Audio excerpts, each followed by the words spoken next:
Eradicator.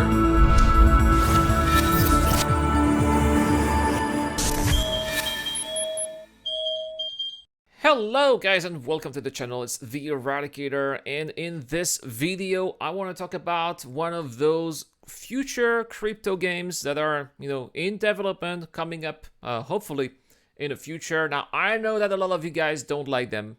I understand. I know that a lot of you guys call them scams. I understand also. But I want to give them the benefit of the doubt. And the reason why is because we can still see some work being done with those games, and that's why I'm still, I wouldn't say interested, but curious about what they're doing. And just feel like it's important to still stay aware in order to keep an open mind on whether or not it's something that might eventually trigger your interest or not. So here we have an update from Earth2, which is a project that tries to recreate Earth, but in a sci-fi environment. Now, I'll be totally honest with you guys. I am not so sure about what Earth2 are trying to recreate.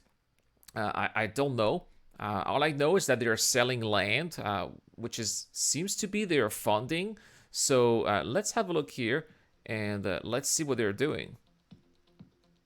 So everything is theoretically impossible until it's done. Now, I'm not. Is this actually in engine? Because it kind of looks like Google Earth. We're seeing my Brittany here. So we're going towards the Alps. I mean, yeah, it's definitely impressive the way that they are recreating in 3D or planet, but what's the point so far, right? Why are they doing this? So Alps, Europe, yeah, cool.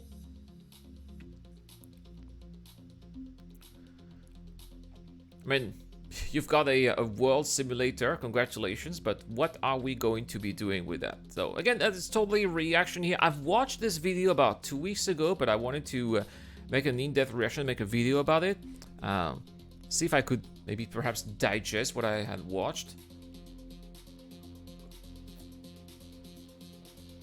Now, what we know is that the studio behind Earth2 have actually acquired another studio that had their own engine and that made a game based on drones, and that's probably how they are making this game right now, or at least how they are making this presentation. So we get to see some vegetation as well, and some streams. Okay, nice reflection here of the water. So, massive, open, seamless world. All right, that's obviously Earth. But what can we do? Okay, the Earth2. Well, okay, that was Italy over there. Now, it's true that it's very impressive. The way that we see the entire geography here of the entire world. Oh, Réunion Island. Cool. Now this is a French overseas territory. There we go. Yeah, it's Réunion. I know what I know La Réunion. I want to go there one day.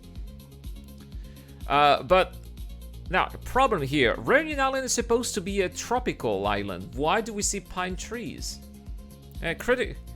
Critical criticism here. You shouldn't have pine trees over there on Réunion Island. You should have palm trees.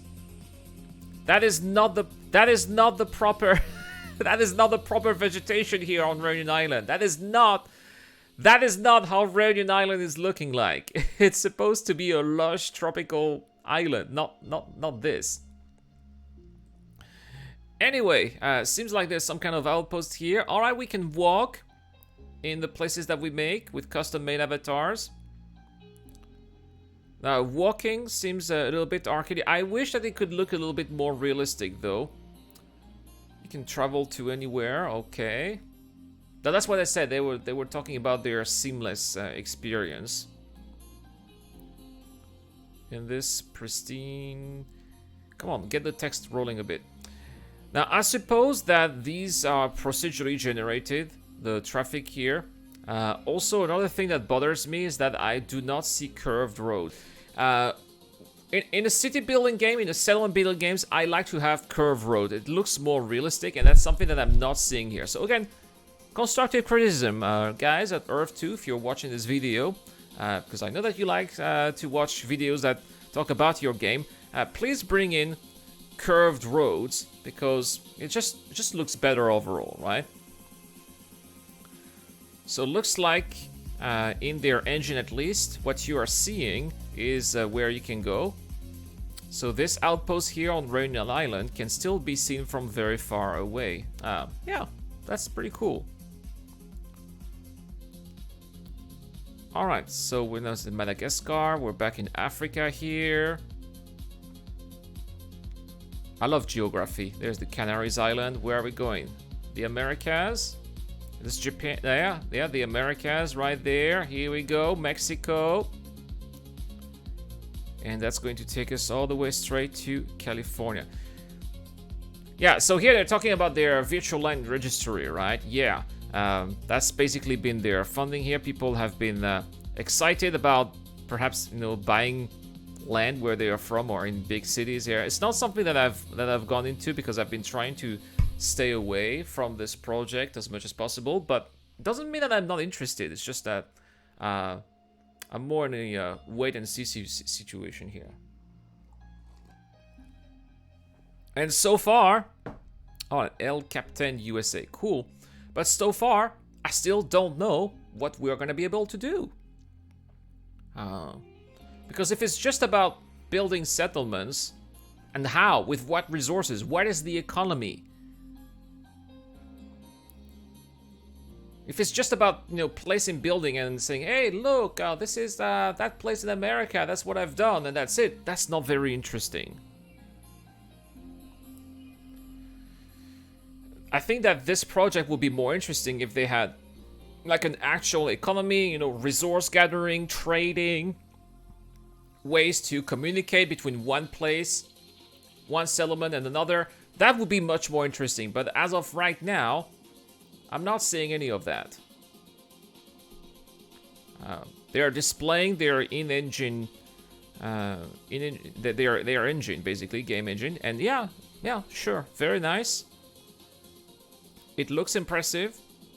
I wish that this could be Earth in Star Citizen, for example.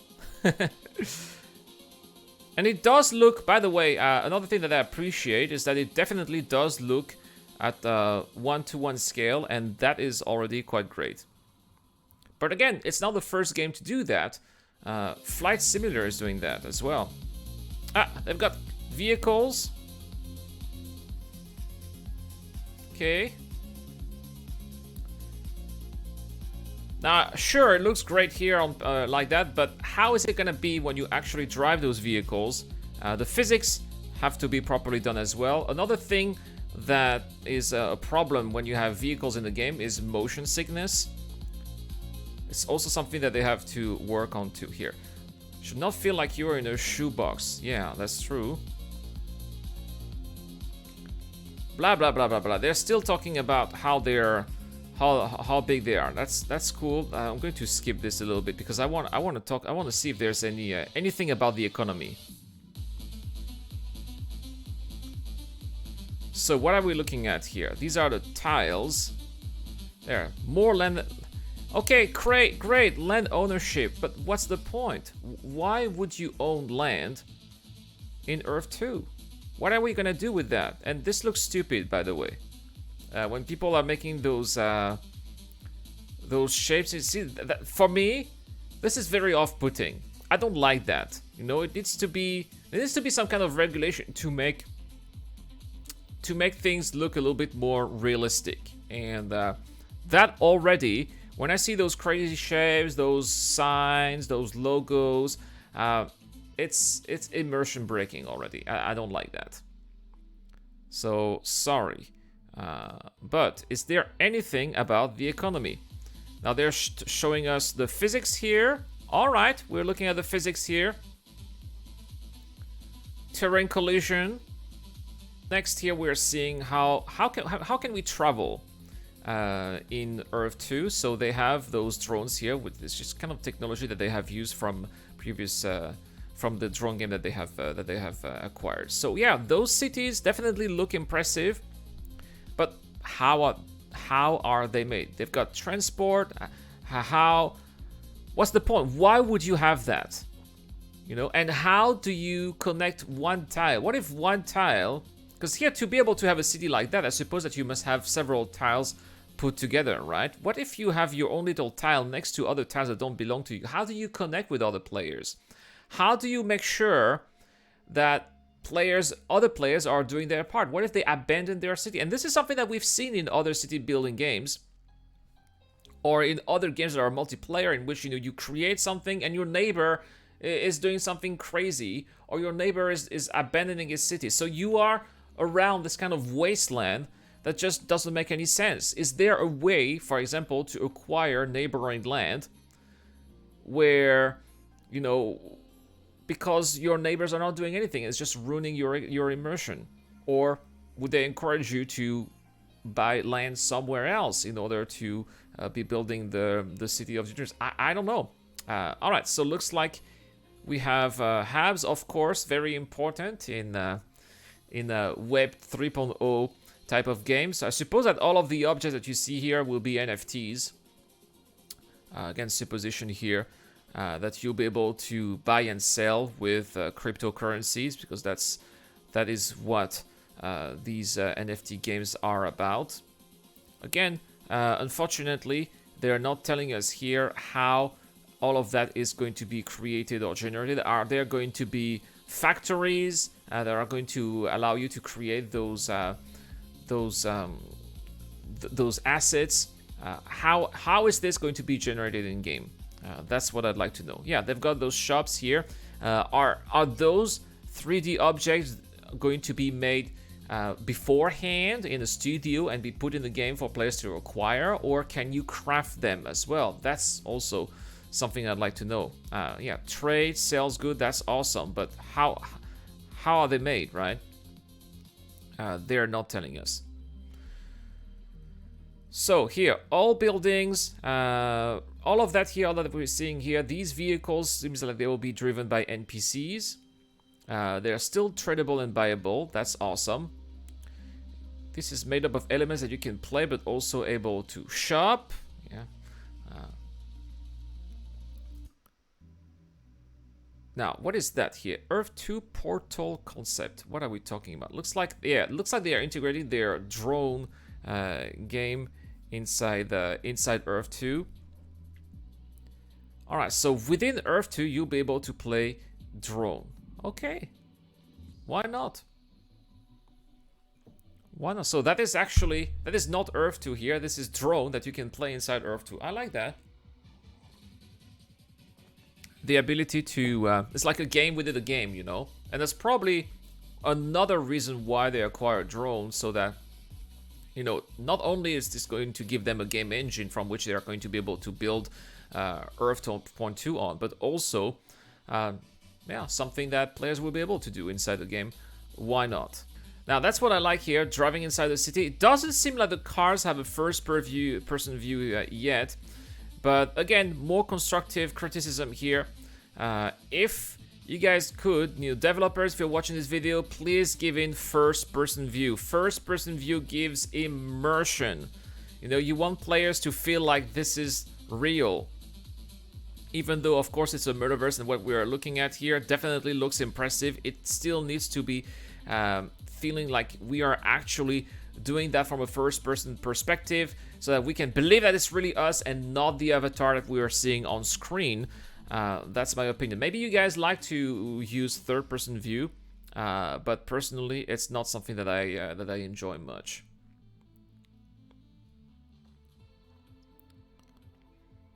But so far, yeah, it feels very visual, but I don't see the practicality yet. I like those effects. I wonder if there's gonna be weather as well, because it does seem like the ground is pretty wet.